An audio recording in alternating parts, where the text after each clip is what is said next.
We just saw St. Vincent, and on this show I take my friends, we go see a movie, then we do a review in the car, and then have a discussion. The review part is spoiler-free, so if you're on the fence and trying to decide if you want to see this movie or not, watch the first half. If you've already seen the movie, or don't care to see the movie and just want to hear everything we have to say, watch the whole video. St. Vincent is a story about a kid that essentially ends up being babysat by Bill Murray, and it's sort of it starts out as sort of a odd couple kind of thing where they're not the kid's sort of immature and doesn't really know what he's getting into. Neither does Bill Murray, but he needs money, and he talks the kid's mom, Melissa McCarthy, into paying him hourly to babysit him.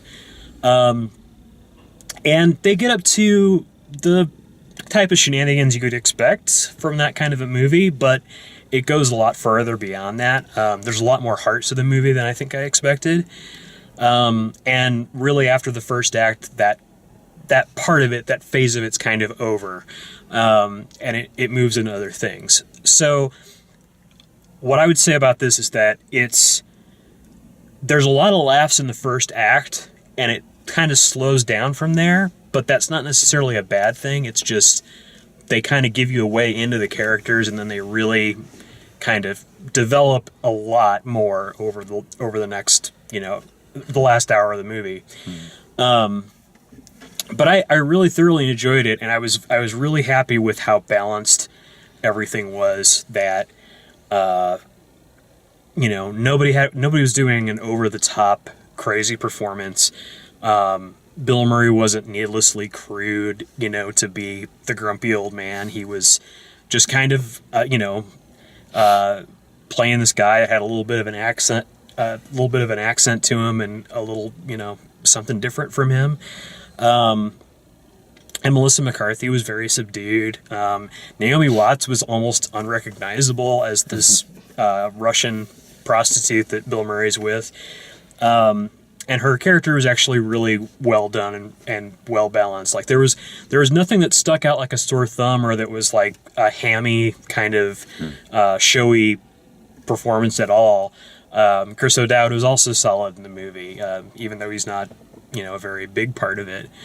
So I really, really enjoyed it, and I would recommend seeing it. If this sounds like anything close to up your alley, go check it out, and don't let us ruin anything for you. So that's what I thought. What'd you guys think? Yeah. I enjoyed it very much. It reminded me a little bit of As Good As It Gets, except that it doesn't have a big ensemble cast, and it's a much smaller, more intimate story. But just the kind of grumpy old guy instead of Melvin Udall, it's the Vincent. So I enjoyed it. Comparison. Yeah, in some ways it reminded me of that, and I just I think it's the kind of film that with different actors it may not work. Yeah. But the way they balance that with the interaction, a lot of the film you'll spend watching the interaction between the little boy and Bill Murray's character, and that was just fantastic. It was not overly done, and just really, really enjoyable. There's jokes. There's a genuine kind of feel good moment. There's a lot of just kind of hidden character stuff, but more than anything, it just kind of felt natural. Yeah. Just the very natural characters. It's really hard for me to pick fault with this film because it's just totally watchable. Yeah, absolutely. I had a good time with it too. I think you're not necessarily going to be particularly surprised by anything, but everything there you're kind of expecting, but it's done really well, so it doesn't really matter. Everybody worked really well together on screen. I can't even remember the last time I saw Bill Murray, and so it was nice to see him in something that was pretty different from what I remember ever seeing him in before. So I thought that was a really interesting role for him. I don't know that I can add a whole lot at this point. There's some other movie, and I can't. The name of it escapes me. I'll probably put it in the written review. But there's another movie that he was in that he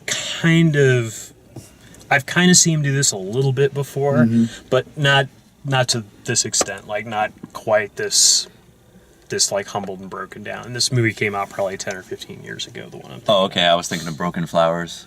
That's actually it. Was that the one you're thinking of? That's what I'm thinking of. Yeah, he reminded me a lot of the Broken Flowers. Yeah, he's very contrite, but also, yeah.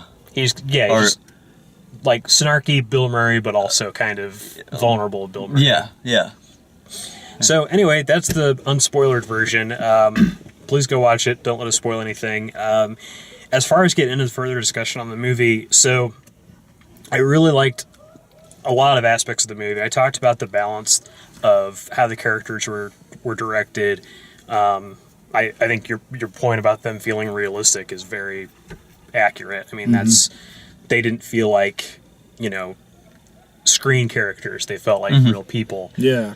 Even Naomi Watts' kind of character was very kind of not outrageous, but definitely out there. But not like the way she was nagging and stuff was kind of natural. Like she was consistent with it, so it didn't feel like it wasn't a caricature or anything. Yeah, exactly. Yeah, absolutely. And watching it at the beginning and watching the kid, one of the things I was started worried about as the movie started was that the kid kind of vacillates back and forth between knowing more than he seems to he should know and being completely in the dark about stuff. Like there's stuff that you would think he would know that Bill Murray has to explain to him. There's other stuff that like Bill Murray says and he's like, well, that's a horrible thing to say. Yeah. Kind of stuff. Like there's stuff, and I initially had a problem with that, but that character completely, it worked eventually. It was just sort of this is a kid that is really knowledgeable about a couple of things. Yeah.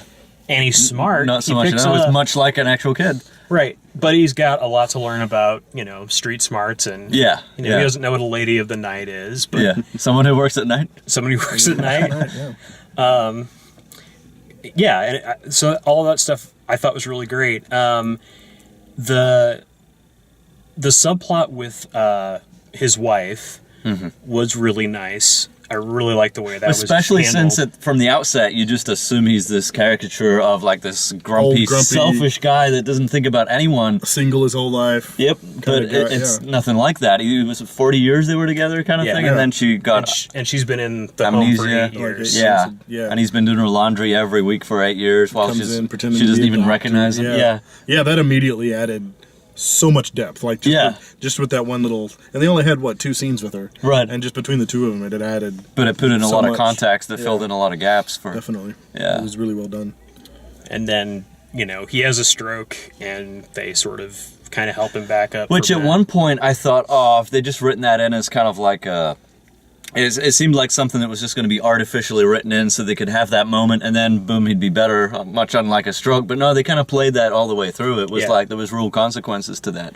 So it was like, Yeah, and it was interesting to see how that changed the dynamic of how they were treating him. Yeah.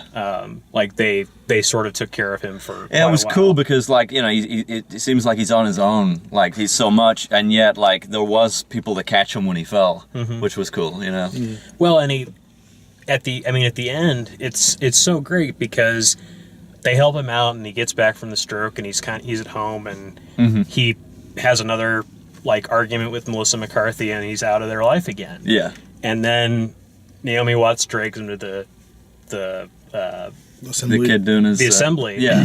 And then they're friends again and they're having spaghetti and string beans that Naomi Watts made for him at the end. Absolutely. Which, and talking about the ending, it was just perfectly, the way to end it, it just kind of tapers off, much like life just keeps going on. keeps There's not going. an end, it just kind of, it's Bill Murray sitting out back with a hose. Bill Murray with a hose trying to sing along to a Bob Dylan Shelter from the Storm, and no one in the theater could leave. We just It had was to really sit there compelling for some reason. and watch him transfixed, him trying to keep up with Bob Dylan. Yeah. I think another thing I really enjoyed was they sort of just left it off after the stroke, but the little subplot with the money that he owed.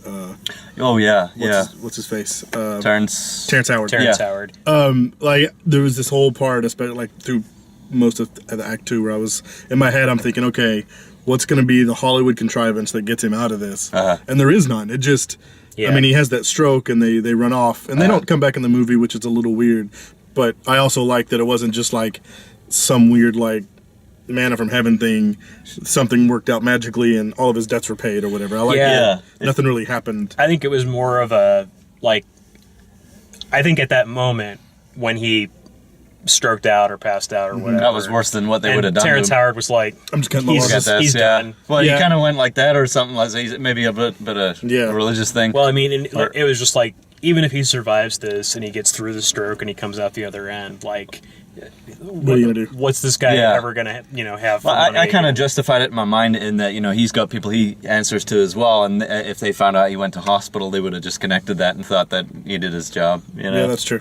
Yeah, that's a good point. Yeah, that's not it. So yeah, I like the way that worked out. It wasn't like some. Oh, because that's actually big- what he just big said, lottery right? Moment. Yeah. He said to the guy, like, don't Get him to kill the him. point of but- death, but don't kill him. Yeah. So they kind of did that. So that's what. Yeah.